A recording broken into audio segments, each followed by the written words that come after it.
Hello, everyone. Today I'm thrilled to be joined by Senator Wendy Rogers from Arizona. She is there at the Republican National Convention right now in Milwaukee. And Senator, I'm just reading that there's no security boost after President Trump's attempted assassination. Secret Service saying they're not going to boost security. Local law enforcement's not going to. How do you feel about security right now? Well, we had a big event. Hi, everybody. Wendy Rogers here. We just flew in yesterday from Arizona. Nice and humid here compared to what I'm used to. That's my hair's all frizzy. But my husband and I are primary delegates. We flew in yesterday evening. I'm pretty impressed with the security. I've seen various agencies. I've seen police from Indiana, state police, Homeland Security, other three-letter groups of law enforcement. Some pretty buff people. I don't know that DEI has crept into every law enforcement agency necessarily, but everybody is a little bit on edge, but fairly confident. Everything's cordoned off, and it's obvious and secure, seemingly to me. Okay, well, good. Washington Post reporting today, so far the area where guns are restricted has not been changed. Guns are banned for the general public in and near the Fiserv Forum, which is the convention center, Right.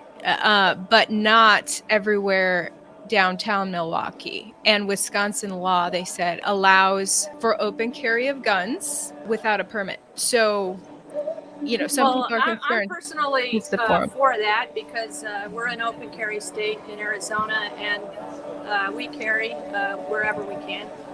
So the theory is, if everyone's got a gun on their hip, a nefarious, attempted assassin wouldn't dare try to. Right, because Ivory, where is the safest place in the country? A gun show. Right. Also, though, there are suicide mission assassins out there, and I would say the guy that shot at Trump on Saturday was just that. I mean, he surely saw Secret Service pointing at him. He knew he was about to be killed. He pulled the trigger anyway. Hard to say. There are a lot of bits of speculation. I've talked to people. I just talked to Corey Mills, who's a great friend, congressman from Florida. Certainly the president is, I'm sure, ratcheting up his own security. But we're all vigilant. We know that it can happen again, and we're on guard. So President Trump is expected to announce vice president today. People talk about Vivek Ramaswamy, but the mainstream media says it's going to be either Doug Burgum, J.D. Vance, or Marco Rubio. What's your thoughts? Well, I wouldn't be surprised if it's J.D. Vance. So we'll see. Apparently, he left his quarters in a motorcade, so we'll see. So what's going on there at the convention center? They're in the stadium where the Milwaukee Bucks normally play. What are people talking about? What's the vibe? Well, they just started. I don't know if you can hear it in the background, the so-called business meeting. So I will have to scoot over there sometime soon. Today's the long day, so to speak. So we will be at the convention hall till at least 10 p.m. And so a lot's going to happen today. It's going to be historic. I woke up this morning just feeling that in my bones. It's a great honor to be here. I've never come to a national convention before, let alone be a primary delegate. My husband and I are both primary delegates. I think for Arizona, we're the only married couple where both of us are. So we'll be on the floor. The way that process occurred was via congressional districts. So we have 9 congressional districts in our state, and my state district, of course, is kind of a subset of that. So the people who voted for me to be a national delegate, many of them were not in my state district, i.e. I don't represent them at the state capitol, but they knew of me, and I asked every one of them for their vote. So, I spent a week on the phone whipping votes, as it were, to be able to come here, and my husband had a member at large nod by them voting for him. Awesome. Okay, so then what do delegates actually do at the convention? Well, Is it all symbolic? Well, in some way, that's a good question. As our state chair confided in me, Senator, it's kind of a movie production at this point because the platform has been put together, and that was last week where some of my colleague delegates came a week early to craft that. And so that's been codified and put forward, and we are solidly behind that as a delegation. Arizona is known for being very independent minded and very conservative and kind of hard scrabble. But be that as it may, we have a lot of energy, optimism, patriotism, and of course, love for our president. President Trump endorsed me for re-election. I'm the only sitting Arizona legislator in the Phoenix Capitol that he has endorsed for re-election. So I'm very proud of that. And we only have the legislature by one vote majority for Republicans in our Arizona Senate, one vote majority in our Arizona House, which makes things very precarious. We have this horrible governor who the election, Hobbs. We have no lieutenant governor anyway, so we have a secretary of state who's also a Democrat who we think stolen from Mark Fincham, and then we have, of course, the attorney general who won by 200 votes with still 9,000 ballots, provisional ballots having never been counted, such that Abe Hamadeh so-called lost that race. So we have arguably the top three positions in our state co-opted by Democrats, and the Arizona legislature is the only thing that stands in the gap. We are the de facto AG. We're party to over 25 lawsuits. The Arizona legislature is. Largely, the Arizona Senate is standing in the gap and leading the state. I know a lot of voters are concerned about these anomalies happening again in this 2024 election. A lot of people, I've had too many viewers write to me saying, I'm not going to bother voting. That's wrong. You need to vote. Everybody needs to vote. We need to make it too big to rig. We are fighting this illegal immigrant voter registration tooth and nail in the courts. We have advanced on that front. Everybody has to vote. So many evangelicals in particular left their ballots on the kitchen counter and did not turn them in. That is wrong.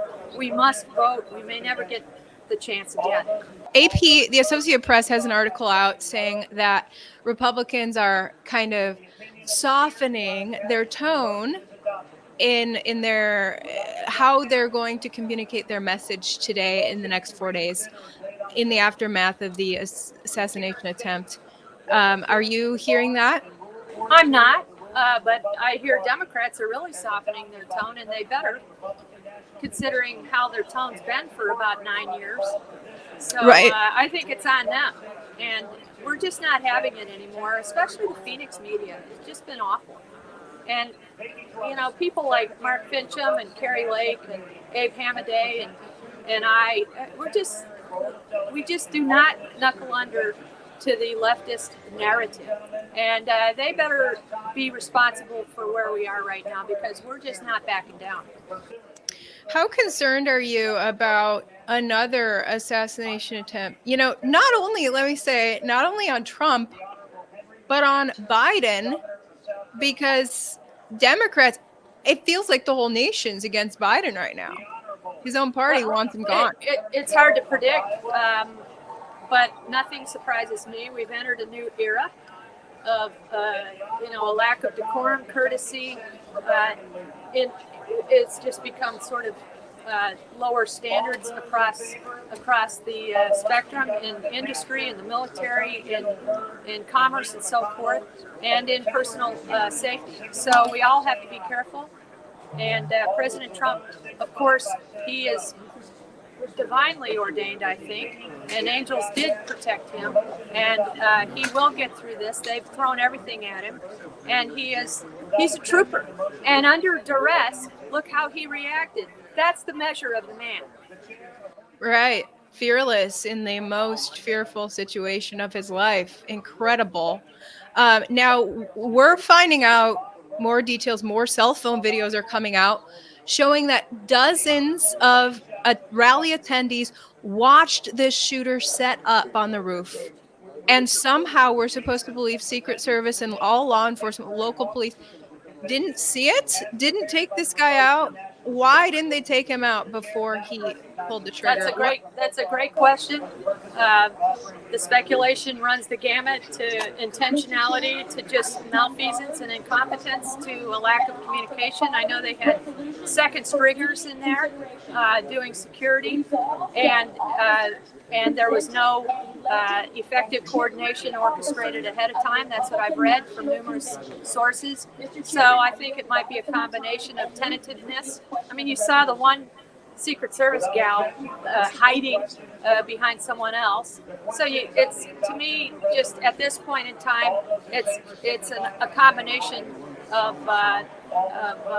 sort of an amateurish attempt here, plus a lack of coordination, plus B-list players, and we will find out how possibly intentional it was. Right. So Alejandro Mayorkas, the DHS secretary, is actually the cabinet member who's the boss of the Secret Service. Right, Homeland Security. So he and Trump are not friendly. In fact, Trump was calling out his failures when the shots rang out. How coincidental is that, right? I know. And he told ABC this morning that, he's reviewing and seeing how they can, tweak themselves, fix their mistakes. But what are the chances that he actually fixes this problem? Well, you definitely have the fox in the hen house. I mean, they've been tasked with investigating other situations that have happened over the years and haven't shined. So the bottom line is, we are where we are because of all this incompetence, intentionally or not. And so I'm sure President Trump knows that he has to beef up his security and get his own good people on board to beef it up. I mean, everybody can see that. And he, I think, has even newfound religious feeling about what he was saved to be able to continue the work to do. And so all of us have him up in prayer. We're proud of him. We know that he is there for us. We know he's been ordained by God. We had several prayers this morning in our delegation breakfast. There were 100 of us. 43 of us are primary delegates, but we have alternates and guests and so forth. And we have our own, each state delegation pretty much has its own hotel. And so we were there. We were united this morning in heartfelt support. And so I would also tell audience viewers that nothing is assured. And just because Biden is feeble and failing and Trump is a hero and rising, take nothing for granted. They will still try to steal the election. They will still do everything in a brazen Machiavellian way.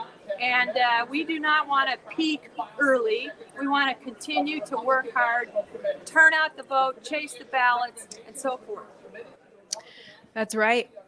It'll be very interesting to see what happens these coming months. Arizona Senator Wendy Rogers, so great talking to you. Any last words? Well, I have a colleague who's running for me in my district who owns the Trump store in Show Low, Arizona, Steve Slayton.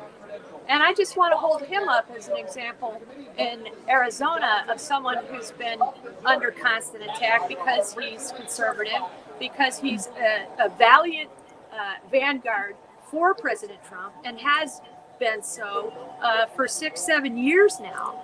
And he's running for the state house. I need colleagues like that in the Arizona legislature. So if you listeners want to help and contribute to somebody who could help keep Arizona red by the slimmest of margins, I would ask you to help him get elected to help me, and that's Steve SlaytonAZ.com, SteveSlatonAZ.com. Please contribute $500 to his campaign, SteveSlatonAZ.com, to help me.